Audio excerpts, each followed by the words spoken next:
Hello po sa inyong lahat mga ka-crypto. Ako po si Pinoy Crypto Trader at sa video na ito ay atin pong pag-uusapan ang tungkol dito kay Shiba Inu. Kung saan ang sabi po rito ay Shiba Inu lead developer believes SHIB could soar past 30 digits 12. Kaya yan ang team developer po ng Shiba Inu ecosystem na walang iba kundi si Ginoong Satoshi Kusama ay naniniwala po siya na si Shiba Inu ay may kakayang lampasan ang presyong 30 digits 12. Napakataas po niyan na presyo sapagkat sa kasalukuyan ay naglalaro po ang presyo ni Shiba Inu sa 40 digits 2. Kaya ayan, kung nangyari po ito ay magbabawas na naman po siya ng isang 0. Kaya yan, atin pong aalamin kung ano ang paliwanag ng Ginoong Satoshi Kusama kung bakit niya nasabi ang or bakit siya naglabas ng prediction na ganito. Pero bago po tayo magpatuloy ay nais ko lamang po munang bigyang linaw ang aking disclaimer kung saan ang nilalaman po ng video na ito ay hindi po ito isang financial advice. For education and information purposes lamang po ang layunin nito. Maliban po dito ay nais ko na rin pong magbigay babala na wala pong kahit anumang group chat ang Pinoy Crypto Trader. At ayan po mga ka-crypto, sabi rito ay Satoshi Kusama, the Shiba Inu lead developer, is more bullish on the dog theme coin than most, recently noting that a 30 digits 12 price projection is a conservative one for the token. Ayan po. Ayon po kay Ginoong Satoshi Kusama ay napaka-bullish po yung kanyang pananaw dito kay Shiba Inu. Kung saan ay sabi po niya ay ang price target na 30 digits 12 ay napaka-conservative daw po nito para kay Shiba Inu. Ibig pong sabihin ay kayang-kaya po niyang akyatin ang presyo na ito. Yan po ang ibig sabihin ng conservative.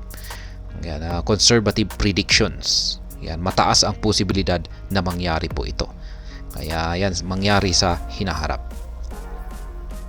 Kasama 30 digits 12 an underestimate for Shiba Inu.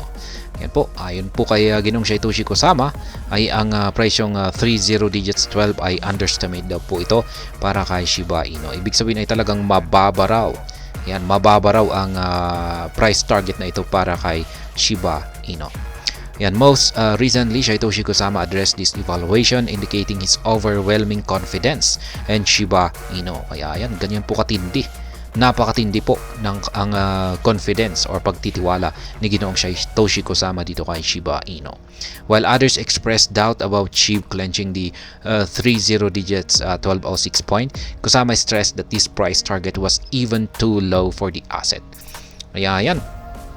Samantala ay may ibang pong mga investors ang may pagdududa dito kay Shiba Inu na parang napaka-imposible daw pong akyatin niya ang presyong 30 digits 1206 sapagkat mukhang napakataas daw po nito. Pero pagdating po kay Ginoong Satoshi Kusama, ang price target daw po na ito ay sobrang baba para kay Shiba Inu.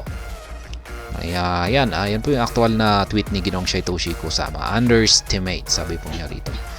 Quoting the article from the Crypto Basic, the Shiba Inu lead developer remarked underestimate, signaling that he believes the projected price was underwhelming for Shiba Inu. Kaya yan na nga.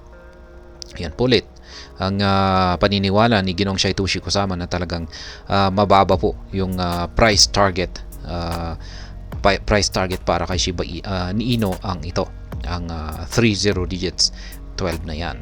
Kaya this exemplifies the confidence for most Shiba Inu community members have in the asset, leading to price predictions to as high as 20 digits 1. Kaya yan, dahil po sa mga inilabas na pahayag dito ni Ginoong Satoshi Kusama na underestimate or ang price target na 30 digits 12 ay na ayon sa kanya ay napakababa nito na price target para kay Shiba Inu, ay muling nabuhayan ang community ng Shiba Inu at mas nagbigay po ito ng fuel or parang pagtitiwala kay Shiba Inu na magagawa pa niyang akyatin ang ambitious price target na 20 digits 1. Kaya yan pong muli ang tungkol dito sa paniniwala ni Ginoong Satoshi Kusama, ang lead developer ng Shiba Inu ecosystem, kung saan ay sa hinaharap po ay napakadali para kay Shiba Inu na akyatin niya ang 30 digits 12.